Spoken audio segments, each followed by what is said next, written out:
Today's edition of Business Africa is specially dedicated to the role that businesses can play in solving some of the biggest challenges on the continent. I'm your host, Afolake Oyinloye. The top stories this week.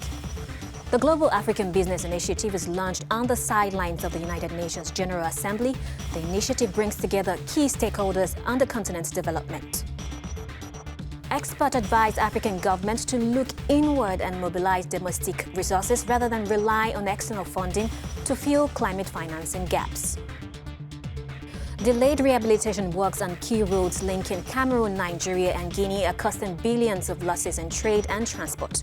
Will repairs be done in time to prevent an exodus away from this route? We'll find out shortly. The Global African Business Initiative, which brings together key stakeholders on the development of the continent, was launched by the United Nations Global Impact. The initiative comes at a time that leaders on the African continent are working overtime to harness Africa's assets, like a youthful population and vast natural resources, to address challenges like poverty and conflict. Take a look at this video. The role of business in unlocking Africa's potential as a global economic powerhouse has been highlighted by the launch of the Global African Business Initiative at this year's United Nations General Assembly. The initiative brings together stakeholders in the development of the African continent to deliberate and take action on critical issues such as job creation, climate change and food security, among others. The UN Global Compact believes the private sector brings to bear technology, resources and innovation. Through the Global Africa Business Initiative, it positions investment opportunities so as to be attractive to the private sector, to funders, to MFIs and IFIs. The initiative has shared objectives with the African Business Leaders Coalition, which is mobilizing leaders and communities to adopt sustainable business practices. Interventions like ABLC and GABI serve to highlight the role of business and the private sector in uplifting the lives of people.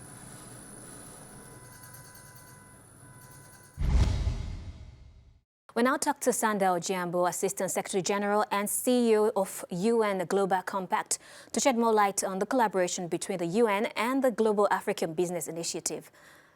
Thank you for joining us on the show. I'd like to know, how does the launch of the Global African Business Initiative at the UN translate into tangible impact in terms of driving green and sustainable development across the continent? Well, the first thing about GABI is the opportunity to really convene during this very important high-level week of the UN, African heads of state, African business leaders, global business leaders, philanthropy, friends of Africa, to bring them to focus on the importance and the opportunity of the African private sector. You know, the forum runs over 2 days, and certainly that green energy transition that you talk about is critical to Africa's development. So it's the opportunity for us to shine the light on the investment and transition opportunities for Africa's growth. A lot of African economies are poised to become middle-income countries, and I think it's very important to discuss the question of how we will power up that manufacturing and development and transition to a middle-income economy. I'd like to refer to an article where you said Africa's 3 trillion investment opportunity in climate change can only be unlocked when we involve the private sector. What exactly does the private sector need to do? I think it's really important. You know, right now, governments around the world are truly cash-strapped. We've come through a COVID pandemic. We're dealing now with inflation pressures globally. We're dealing with challenges poised around access to energy pricing, etc. I think where we've seen really successful models of growth and development involve public and private financing coming together to resolve these issues. So first, I think there's a financing element. Blended financing is very critical. But most importantly, I think the private sector brings to bear technology, resources, innovation. The key, and what we're trying to do in the Global Africa Business Initiative, is position all of these as investment opportunities, because they have to be attractive to the private sector, to funders, to MFIs and IFIs, to really attract the type and scale of innovative investment that we need. Now, the Global Africa Business Initiative, the GABI, and the ABLC, the African Business Leaders Coalition, what are the similarities? What are the differences? Well, the two are actually distinct entities with distinct areas of focus. The ABLC, the Africa Business Leaders Coalition, is a coalition of business leaders that is coming together to take a very forward-looking and long-term approach to Africa's challenges and opportunities. They will work to leverage more than hopefully 100 businesses across the continent to address issues from at present, climate change and COP, because we're focusing on COP27. Next year, they may focus on something different. It could be decent work, job creation, moving economies forward. So it's a coalition of business leaders, real life business leaders who act as an advocacy platform, who then take their messages forward, but also demonstrate progress in their own companies. The Global Africa Business Initiative is an inaugural convening that we are holding. It's a convening really to bring together friends of Africa, stakeholders in African development across a multitude of topic and focus areas, convened and organized by certainly the UN Global Compact in partnership with many other entities. So GABI is actually an excellent platform upon which the Africa Business Leaders Coalition can stand and raise their voice. But the Africa Business Leaders Coalition has actually a year's head start on it, but also, brings together a cohort of businesses to tie into the very message around Africa's opportunities and addressing those. Thanks for those insights, and bye for now. Bye. One of the key challenges that African countries face as they seek to mitigate the effect of climate change is inadequate financing. While several development partners from the West have pledged vast resources to this cause, these are often not fulfilled. In this report, we explore the possibility of optimizing private sector to raise the finance needed to adapt. As African countries struggle to raise financing for climate change and adaptation programs, experts advise that government devise and implement strategies that mobilize domestic resources rather than relying on external support.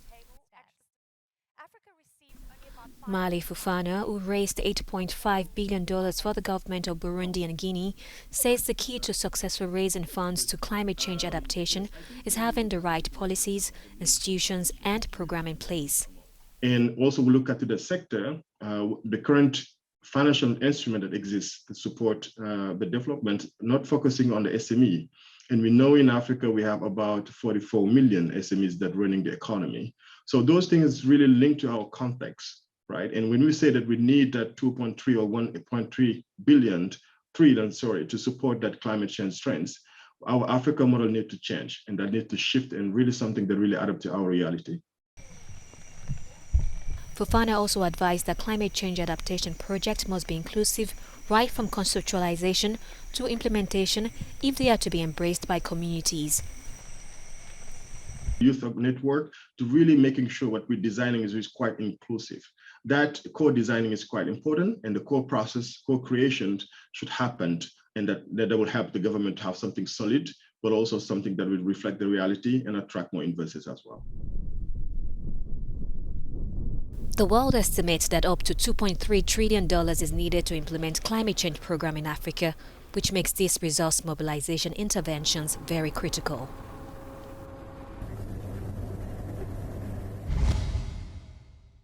For 10 years now, Cameroon has been losing custom revenue as repair works on the Mura-Kuseri axis that links Cameroon, Nigeria and Chad have stalled. Travelers, traders and even government are all desperate for a solution that would out the losses that are now over 350 billion in francs CFA. We'll find out more from this report. The Mura-Kuseri axis links Cameroon, Nigeria and Chad. In 2014, rehabilitation work was abandoned after the kidnapping of road engineers by elements of Boko Haram. Since then, heavy rains, broken machines and incomplete repairs have made the road impassable. Over the last 2 months, traffic on this artery has totally been paralyzed, causing unprecedented losses for traders and transporters. Losses are estimated at billions per day. The cost of public transport has tripled. It now takes 3 to 4 days to reach Kuseri by bus and 15 days by truck. The Cameroonian government recently issued a directive for repair work to be done on the critical sections of the road.